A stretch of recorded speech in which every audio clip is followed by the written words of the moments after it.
And I give the call to the member for Hawke. Thank you, Mr Speaker. My question is to the Treasurer. What is the Albanese Labor government's approach to wages in the budget, and why is it so important to get wages moving? And I call the Treasurer. Yeah, thanks very much, Mr Speaker, and thank you to the member for Hawke for the question and for all the work that he does on behalf of his community here in this place.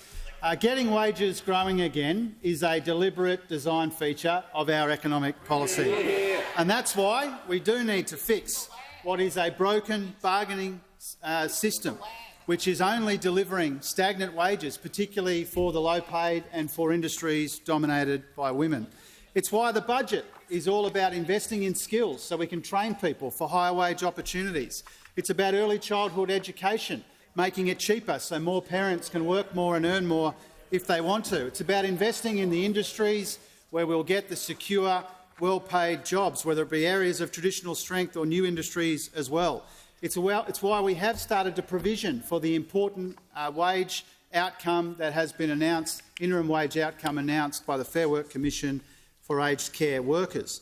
And it's why one of the first decisions, if not the very first decision of the Cabinet of this new government, was to support a decent minimum wage rise. Now, in the budget, Mr Speaker, the Treasury has now upgraded their forecast for wages growth to be 3.75% this year and next. And if it happens, that will be the fastest since 2012, and that would be a good thing. But what we do know is that when inflation is high and rising, it makes it even harder for Australians to keep up. And part of the reason for that is that for too long in this country, Mr Speaker, wages have been too stagnant. And that has made it harder for people to keep up and harder for people to get ahead. Under the life of the previous government, wages growth was just 2.1% on average, compared with 3.6% under the Labor government that preceded it. And so you can see that for the best part of a decade we've had wage stagnation.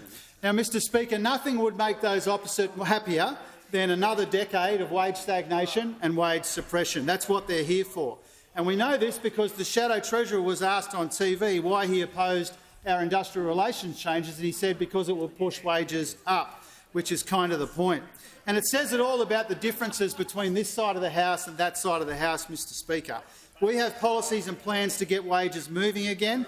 We want Australian workers to get a bigger slice of the action when the economy is growing, and they failed on wages, and ordinary people copped it in the neck as a consequence. So, Mr Speaker, there's a very important reason why the Minister for Skills has been investing in skills. The Ministers for Education and Early Childhood Education have been investing in cheaper childcare. It's why the Minister for Industry has been investing in our supply chains and the industries that will deliver secure, well-paid work.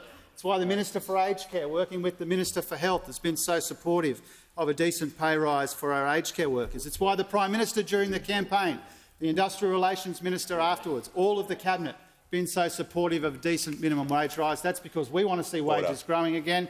You would happily see another decade of wage stagnation.